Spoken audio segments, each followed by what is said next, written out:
don Ignacio del Seminario Menor, junto con el equipo de formadores, director espiritual, y también ahí pues todos los profesores que están y que han querido honrarnos hoy con su presencia y que os ayudan a esta preciosísima tarea, como decía en la inauguración del 100 aniversario, de ser un semillero de vocaciones, ¿no?, donde se plantee la vocación al seguimiento de Jesús sacerdote, siempre desde la santidad y siempre desde el testimonio de la vida.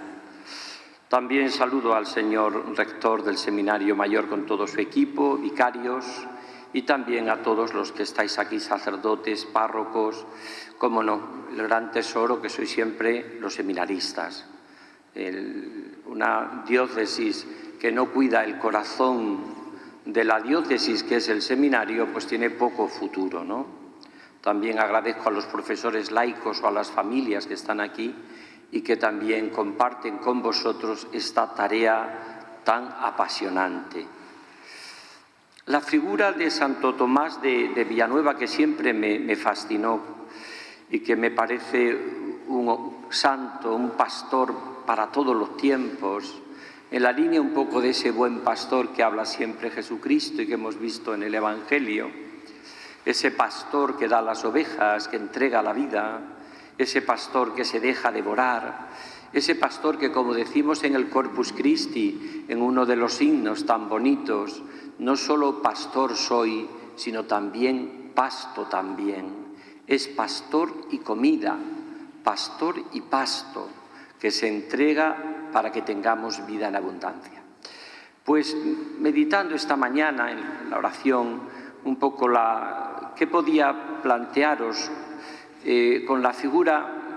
A mí me gusta mucho acudir siempre, junto al texto del Evangelio, a las oraciones de la misa, sobre todo la oración colecta, también a los prefacios, que para mí está invertida ahí la mejor teología y la mejor espiritualidad que tiene la Iglesia, de una manera muy austera, si queréis, pero si queréis saber lo que es el Adviento, ir a los prefacios de Adviento; si queréis saber lo que es la Cuaresma, ir a los prefacios de Cuaresma; si queréis saber lo que es la Eucaristía, ir a los prefacios de la Eucaristía; si queréis hacer un estudio profundo de la Virgen, de la Mariología, ir a los prefacios de María, porque realmente es lo que les credendi, les vivendi, lo que la Iglesia siempre ha creído es lo que ha vivido.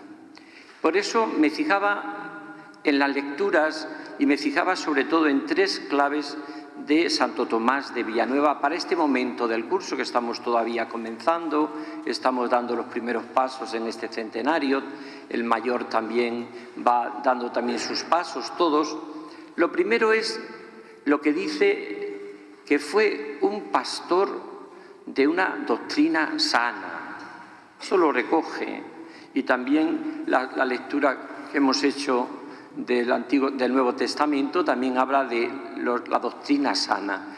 Era un hombre profundamente, como buen agustino, podíamos decir que la doctrina, ahora que el Papa León XIV hoy ha sacado su primera exhortación apostólica, parece ser que estaba ya mucho escrito por el Papa Francisco, con esta llamada a esa opción por los pobres, entendiendo por pobres toda persona carente de amor, carente de salvación, carente de redención, ¿no?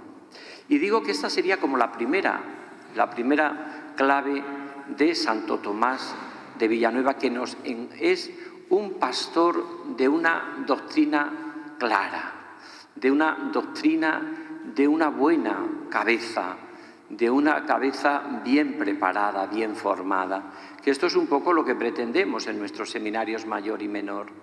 Tenemos que tener tiempo largo para estudiar, tiempo largo para saborear la palabra de Dios, pero también los textos de la Iglesia, los textos litúrgicos, todo lo que significa tener una sana doctrina, como la tuvo Santo Tomás de Villanueva.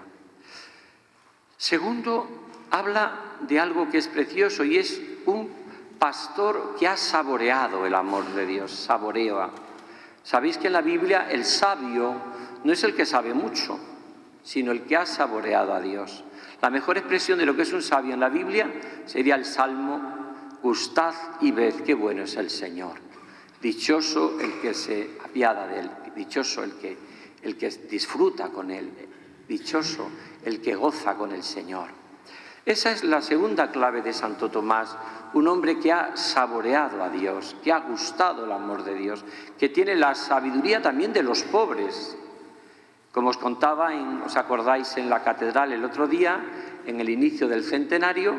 Él, cuando estaba prácticamente agonizando y muriéndose, había un pobre en la puerta porque quería dejar la cama enseguida a ese pobre para que la usase, ya que el otro no tenía nada, y él sabía hasta de lo más elemental, se había totalmente puesto en manos de los demás, en manos de los pobres, podríamos decir.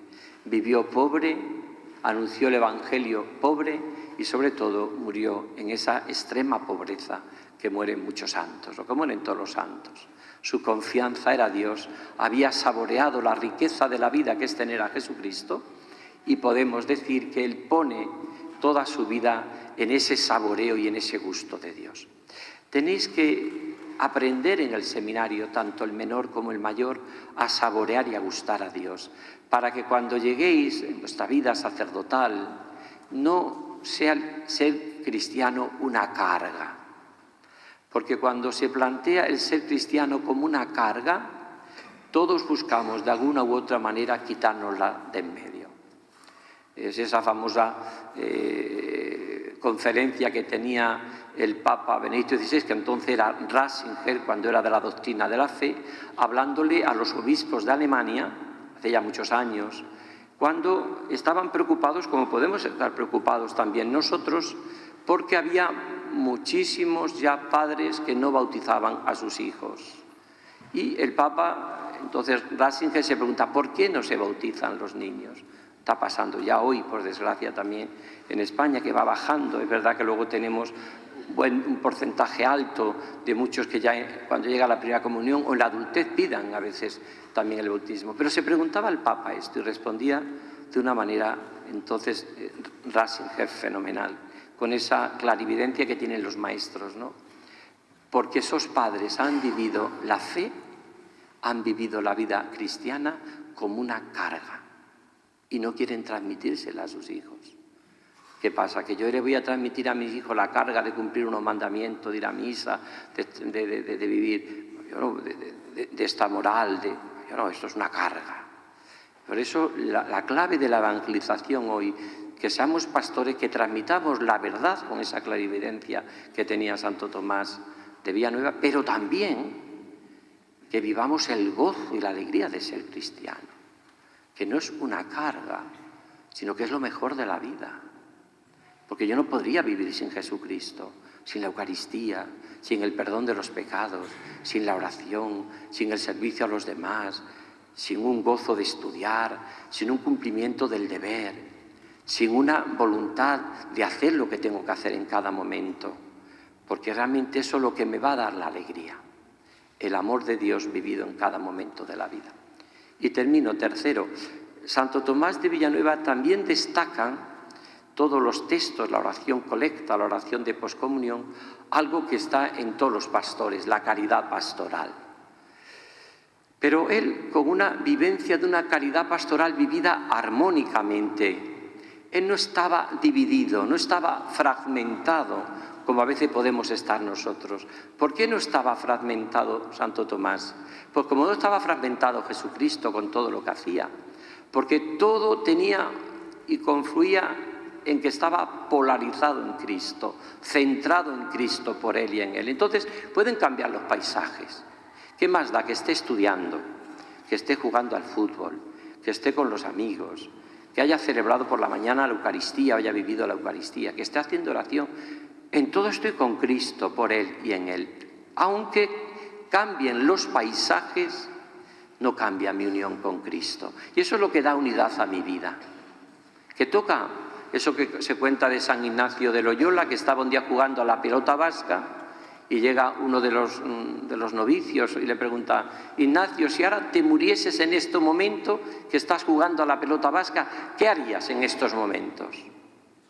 Pensaría días, salirme corriendo a confesar o salirme corriendo a la iglesia a rezar. Dice, pues si tuviese en estos momentos que llegar mi muerte, lo que haría sería seguir jugando a la pelota, porque estoy haciendo la voluntad de Dios. Y esto es lo que da unidad a nuestra vida. Si hago la voluntad de Dios estudiando, si hago la voluntad de Dios orando, si hago la voluntad de Dios con los amigos, si toca deporte, lo hago y pongo alma, vida y corazón. Si toca la alegría de compartir juntos, lo hago con alma, vida y corazón. Sería tremendo que un seminarista del menor o del mayor pasase su vida pensando que no ha vivido nada, porque va a tener siempre la tentación, como el hijo pródigo, de marcharse de la casa del padre, aunque luego muchas veces llegue a comerse las algarrobas de los cerdos, como le pasa al hijo que se va de casa. Pero nosotros no podemos, bajo ningún aspecto, vivir la vida si no es unido a Jesucristo, unido a su corazón, unido a su amor. Y entonces pasaremos y diremos: yo, por ejemplo, cuando veo mi vida en el seminario, tanto en Cáceres como en Toledo, digo, yo fui muy feliz en el seminario. Es que no me faltó de nada. Hicimos teatro, íbamos de peregrinaciones, estuvimos en tantos lugares, pero los estudios eran apasionados, había asignaturas que realmente me encandilaban, teníamos tantas y tantas realidades hermosas. Haces buenos amigos, ¿cómo no van a ser buenos amigos tus compañeros, no?, que compartes tantos y tantos momentos a lo largo del día, ¿no? Pues esto es lo que es un seminario, que en el fondo no es más que tenéis a Santo Tomás de Villanueva como modelo, que fue enamorado de Cristo, amaba profundamente a la Virgen, a nuestra Madre. Como ven, Agustino tenía una buena cabeza y como buen también pastor entregó su vida al servicio de todos, especialmente de los más pobres, que le encontraron siempre consuelo y esperanza.